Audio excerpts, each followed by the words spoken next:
Jeg skal nu til at samle masker op til at strikke mit ærme, og jeg skal samle masker op langs mit ærmegab. Og jeg har mit garn klar, og jeg skal samle maskerne op på retsiden. Og det jeg gør, er at tage de lange masker, der ligger ude langs siden, og samler masker op i dem. Så svarer det også cirka til, at når der er en streg på langs her, så er det 2 gange i højden, at man strikker. Så jeg sætter min pind ind igennem hullet, så jeg går fra retsiden om på vrangsiden med min pind.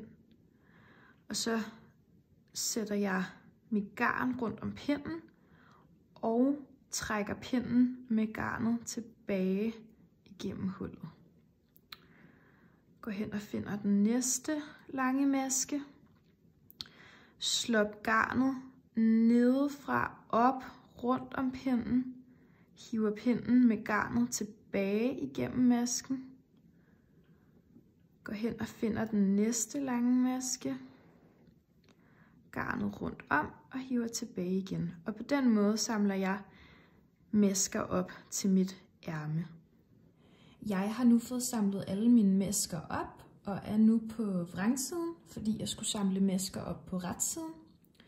Og nu så skal jeg strikke mit ærme frem og tilbage i retstrik. Så det vil sige, at jeg strikker min pind ret, så vender jeg mit arbejde, og så strikker jeg ret igen på den anden side.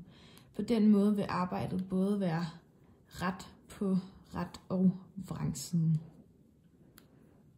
Jeg har nu strikket mit ærme frem og tilbage i retstrik, og nu skal jeg til at samle mit arbejde, så jeg kan strikke rundt i rib. Og det jeg skal bruge nu til at strikke rundt i rib og samle mit arbejde, det er en cord wire, som jeg skal strikke rundt på. Så er det en maskestopper, som man sætter for enden af sin wire. Og så er det en maskemarkør, der skal markere min omgangsstart til, når jeg skal strikke rundt i rib. Og det jeg starter med er at skifte min pind ud fra den lange wire på den højre side. Så den skruer jeg af min wire. Og så sætter jeg maskestopper på, sådan så at de her masker ikke løber nogen steder.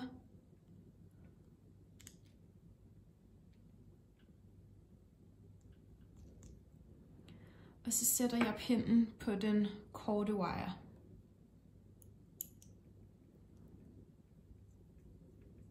Og nu skal jeg til at samle mit arbejde og strikke rundt. Jeg har min tråd herhenne på højre side ved min maskestopper. Og det jeg skal er at strikke rundt, så jeg samler denne her side med denne her side. Og så går jeg så i gang med at strikke helt almindelig rib, altså en ret, en vrang, hele vejen rundt. Så jeg får strikket alle maskerne sammen henne på min korte wire.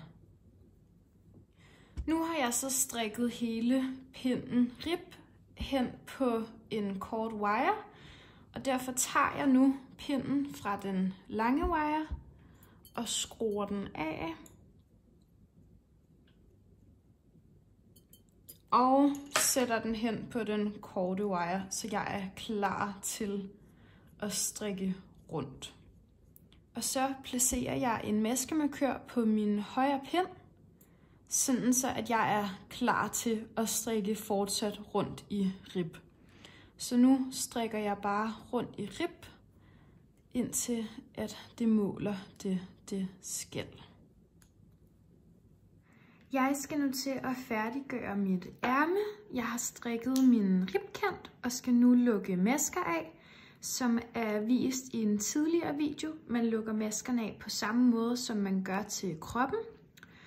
Og bagefter så skal jeg sy mit ærme sammen med maskestæng og det er vist i en tidligere video. Man syr den nemlig sammen på samme måde, som man syr kroppen sammen. Og man starter hernede fra ved ribkanten, og så bevæger man sig op til ærmegabet. Og så er mit ærme færdigt.